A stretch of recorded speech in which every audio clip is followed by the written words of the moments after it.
Mr. Sandman, bring me a dream. NERDSoul.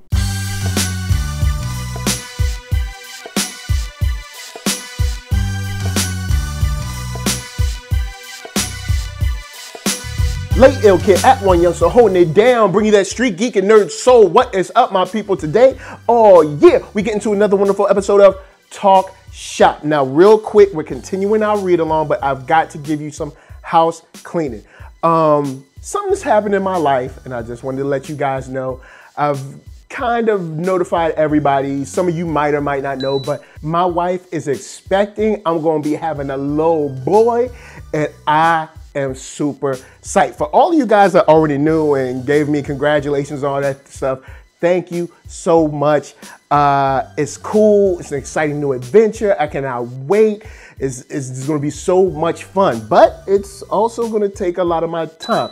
And some of that time taken away is going to mean that I'm going to have to back away slowly, of course, from Black Hollywood Live. So my videos are still going to come out, but my videos are only going to be on my NERDSoul channel. So if you are not subscribed to NERDSoul, go on, hit the link over here or link down below. Definitely subscribe to the channel. I'll still be uploading there, but handling 2 accounts and stuff, it's a lot more than you think it is. And trust me, it'll keep you busy. So guys, if you love the videos, you love what you're seeing, hit me with a like and go over to the NERDSoul channel, of course, like down below or over here, and subscribe to keep up with what I'm doing from day to day. So let's go on and get to it. We are going to continue our read along of Ghostbusters.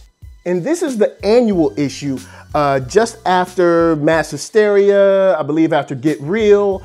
And we've kind of like experienced much more from the team, from Kylie, things of that nature. So now we're kind of jumping back, but after the 2 series, because at first we had to read the 2 series, then we went back. Now we're where we're supposed to be. So how do I feel about this one? Well, Dan Schoening's still there, and of course, Eric Burnham is still there. Now, of course, if you've been following this read along, you know that I love that team for this story. Sometimes a storyline and art just work well together, and I think these two are a dynamic duo. When it comes to ghost busting, these guys know the team, they know the look, they know the mannerisms, they know the conversations, they know the characteristics, and that is amazing. So, should you read this? I'd say, yeah, definitely.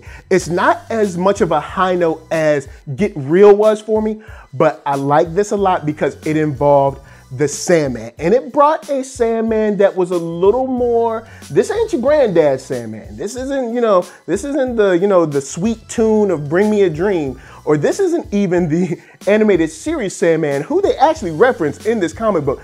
This Sandman is out for blood. And when I say out for blood, it's mostly eyeballs that he likes to eat. And it's really cool to see, someone he's got a different power. He's a little more sinister, but he also puts all of our guys in a dream state. And the dream state is where we kind of get a nicer look at what the dreams, what the wants, what the needs, what the wishes of our teammates go through. Like Ray is going through a dream where he's just consistently fixing, and repairing, the gadgets and gadgets of the Ghostbusters team. Peter is just kind of like doing his thing with Dana, but he's kind of replaying the moments of when Dana was floating about 4 feet above her bed. When we see Winston, he's kind of reliving the first dance of his wedding. And it's funny because Ray notices something's wrong. And he even sees the Jim Belushi ghost again. And the Jim Belushi ghost is like, yeah, this isn't real.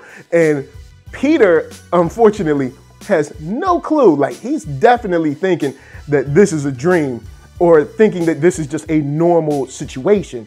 Winston, sadly, since, of course, he's in a situation where he lost Tia and has to kind of like gain that situation back and kind of get that romance back. It's interesting to see that he always knew it was a dream, but he was willing to stay. And that kind of touches you a little bit because you're like, yo, I saw this couple and they were a great couple. Everything was fine. And unfortunately, you know, they were ripped apart because of what happened in mass hysteria. And just seeing him wanting to kind of like hold on to that and keep that. But lastly, Egon, when we come into his dream, dude's just straight up writing all over the wall, this huge kind of equation, because he knows he's in a dream and he's just trying to figure it out. Now, before we move on, I got to remind you, you can find me at Black Hollywood Live. That's right, the first online network for African Americans. It's super dope. And you can check them out at blackhollywoodlive.com, where you can find celebrity interviews, after shows, sports talk, geek, nerd, tech, the whole shebang-a-bang. When you finish there, check out live streams at youtube.com/blackhollywoodlive. So what in this issue stood out for me? I'd have to say that it harkened back to the relationship the Ghostbusters have with the government. The thing I loved about the relationship with the government in this issue is that it shows that the Ghostbusters don't just do whatever they want. And it also shows that there has to be some type of relationship with the, you know, with the local PD or with the firemen or something like that. And it even shows the detective Mitchell comes to them and he's like, yo, there's this case, this woman's missing an eyeball. We think it's your thing. And even when they get to the home, he's like, yo, my rules are actually to stay here until you guys give it an all clear. And I think that just, it helps classify this, you know, as a serious situation.